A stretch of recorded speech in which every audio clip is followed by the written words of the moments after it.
¿Sabías que una orden de solo 9 caballeros franceses llegó a convertirse en la organización más poderosa de Europa? Los templarios no solo fueron guerreros místicos que custodiaron Tierra Santa durante las cruzadas, fueron los primeros banqueros de Europa, pioneros de un sistema financiero internacional que no volvería a existir hasta siglos después. En su época de máximo esplendor hacia 1220, controlaban más de 9.000 encomiendas por toda Europa, comandaban un ejército de 30.000 caballeros y sargentos, poseían más de 50 castillos y fortalezas, y tenían su propia flota en el Mediterráneo y el Atlántico. Su poder era tal que incluso reyes como Felipe IV de Francia dependían de sus préstamos para financiar sus guerras. Pero esta inmensa riqueza y poder los llevaría a un destino trágico que cambiaría para siempre el equilibrio de poder en Europa medieval.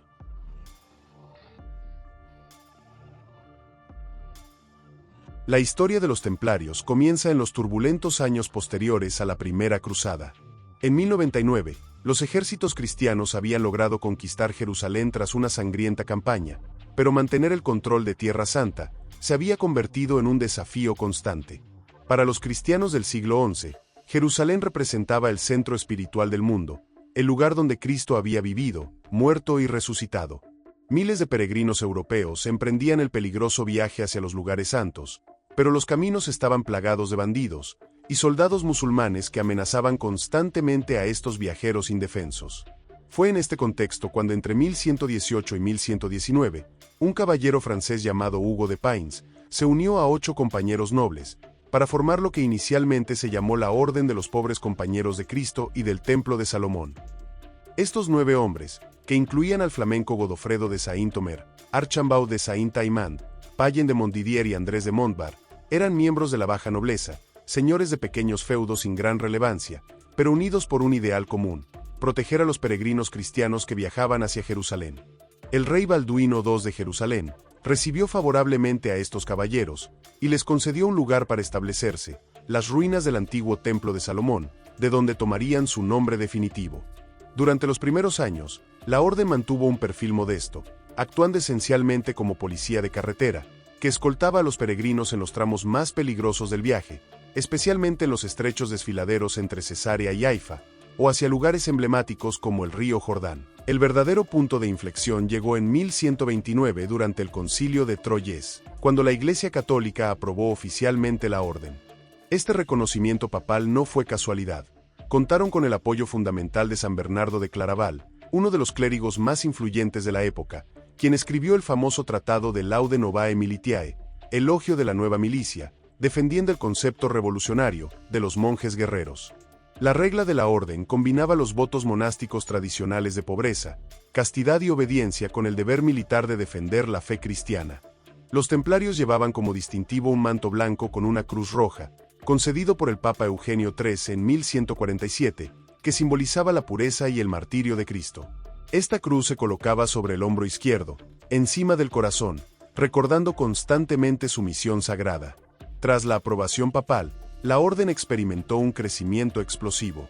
Las vocaciones llegaron de toda Europa, especialmente de la aristocracia, atraída por la combinación única de devoción religiosa y gloria militar.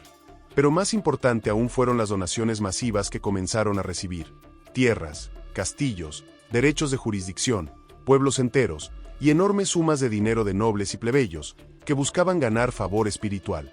En palabras del historiador Malcolm Barber, la orden se enriqueció rápidamente gracias a la fama de eficiencia y honestidad que adquirieron sus miembros. En el ámbito militar, los templarios se convirtieron rápidamente en la élite de los ejércitos cruzados. Su disciplina, entrenamiento y férrea moral los distinguían claramente de otros contingentes. Desarrollaron tácticas innovadoras y se especializaron en la guerra de fortalezas, construyendo y defendiendo castillos estratégicos por todo el levante mediterráneo. Sin embargo, su historia militar también estuvo marcada por derrotas devastadoras. La más significativa fue la batalla de los Cuernos de Atín, el 4 de julio de 1187, donde las fuerzas del sultán Saladino infligieron una derrota catastrófica a los ejércitos cruzados.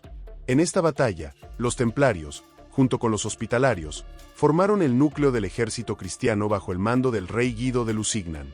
Pero la brillante estrategia de Saladino, que mantuvo a las tropas cristianas alejadas de las fuentes de agua bajo el ardiente calor del desierto, resultó devastadora.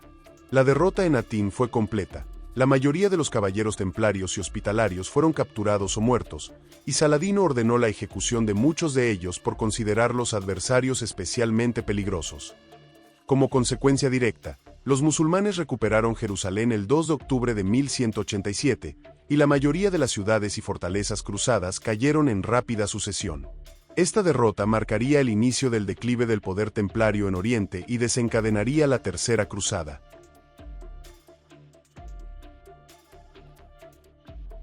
Mientras combatían en Oriente, los templarios desarrollaron simultáneamente el sistema financiero más sofisticado de la Europa medieval.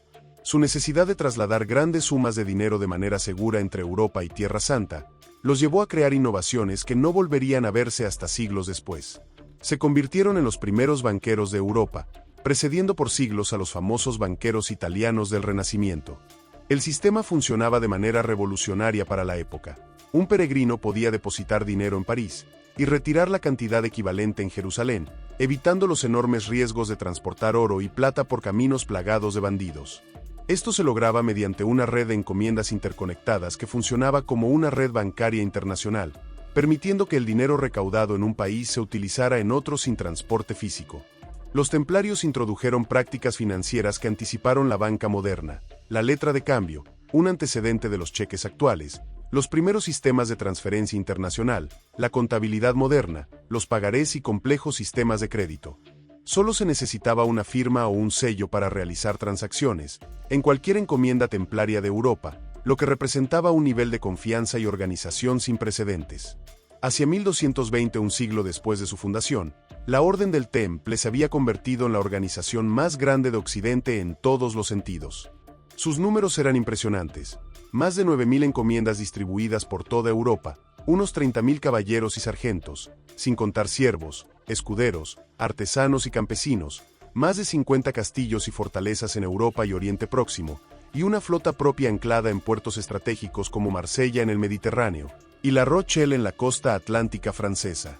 Su poder económico se articulaba en torno a dos instituciones fundamentales, la encomienda y la banca. Las encomiendas no eran simplemente propiedades rurales, sino complejos centros económicos que incluían tierras agrícolas, molinos, talleres artesanales, mercados y hasta pueblos enteros. Estas propiedades generaban ingresos constantes a través de la agricultura, la ganadería, el cobro de diezmos y diversos tributos. Pero fue en el ámbito financiero donde los templarios verdaderamente brillaron. Se convirtieron en depositarios de los tesoros reales, manejando las cuentas de monarcas como Juan Sin Tierra y Enrique III de Inglaterra, o Felipe Augusto y San Luis de Francia. El formidable recinto del Temple en París se convirtió oficialmente en la tesorería de la corona francesa desde principios del siglo XIII. Los templarios no solo custodiaban dinero, también participaron activamente en el comercio internacional. Su flota propia transportó a más de 6.000 peregrinos a Tierra Santa desde puertos de España, Francia e Italia. Barcos con nombres evocadores como la Rosa del Temple, la Bendita, la Buenaventura o el Halcón del Temple surcaban tanto el Mediterráneo como el Atlántico. Desde La Rochelle, su principal puerto atlántico, los templarios establecieron rutas comerciales regulares con Bristol, comerciando principalmente con lana, una de sus principales fuentes de ingresos. Esta red comercial se extendía desde Portugal y España hasta Inglaterra y Escocia, y algunos investigadores sugieren que incluso pudieron haber explorado rutas hacia el Nuevo Mundo. La Orden había creado un verdadero monopolio financiero, que les permitía ofrecer préstamos con intereses más ventajosos que los prestamistas judíos tradicionales. Su éxito se basaba en que los beneficios se destinaban supuestamente a un fin sagrado, la defensa de Tierra Santa, lo que hacía que la Iglesia viera con mejores ojos sus actividades financieras.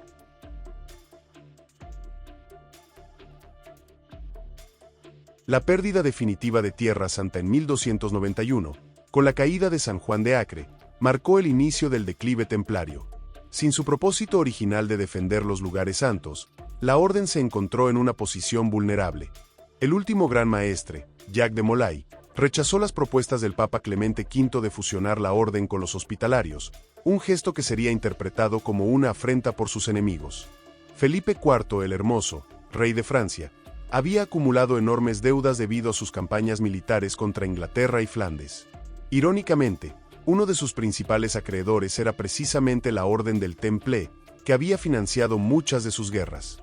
Enfrentado a una crisis financiera y decidido a reforzar el poder monárquico frente a la nobleza y el papado, Felipe vio en los templarios tanto una amenaza como una oportunidad.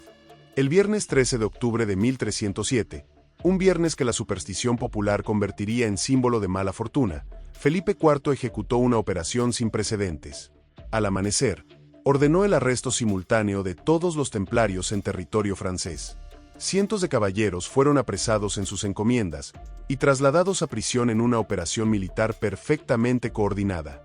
Los templarios no pudieron oponer resistencia, porque ya no disponían de grandes ejércitos en Francia. La mayoría de sus guerreros estaban en Oriente, o habían regresado a la vida común tras la pérdida de Tierra Santa. Las encomiendas francesas estaban habitadas por pequeños grupos de caballeros, clérigos y sirvientes, incapaces de enfrentarse a la maquinaria militar del rey.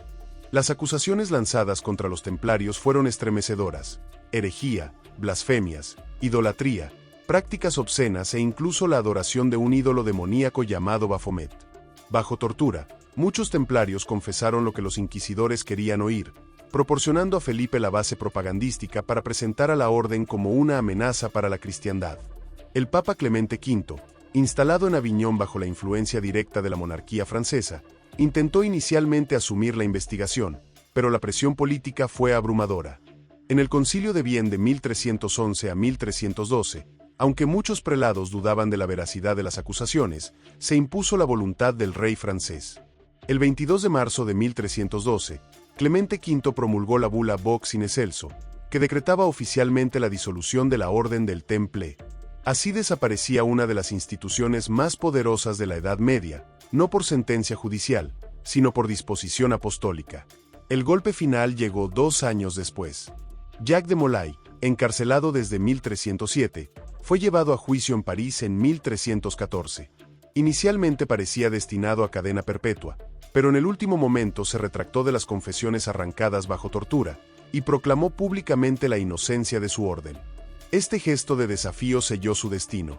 El 18 de marzo de 1314, frente a Notre Dame, fue quemado vivo junto con otros dirigentes templarios. Según la tradición, Molay lanzó desde la hoguera una maldición contra Felipe IV y Clemente V, convocándolos a comparecer ante el tribunal de Dios antes de un año. Los hechos parecieron confirmar esta maldición templaria. El Papa murió al mes siguiente y el rey en noviembre del mismo año.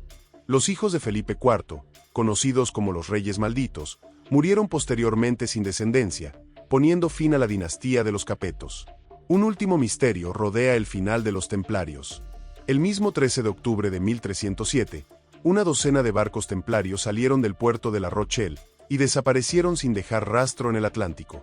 Estos navíos, que transportaban probablemente el tesoro de la Orden y templarios fugitivos, nunca fueron encontrados. Algunos investigadores especulan que pudieron llegar a América antes que Colón, aunque esta teoría permanece en el ámbito de la especulación.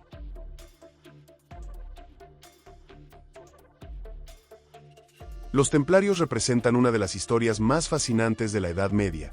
Surgieron como 9 humildes caballeros protegiendo peregrinos, y se convirtieron en la organización más poderosa de Europa, pioneros de la banca internacional y dueños de un imperio que se extendía desde Tierra Santa hasta las costas atlánticas.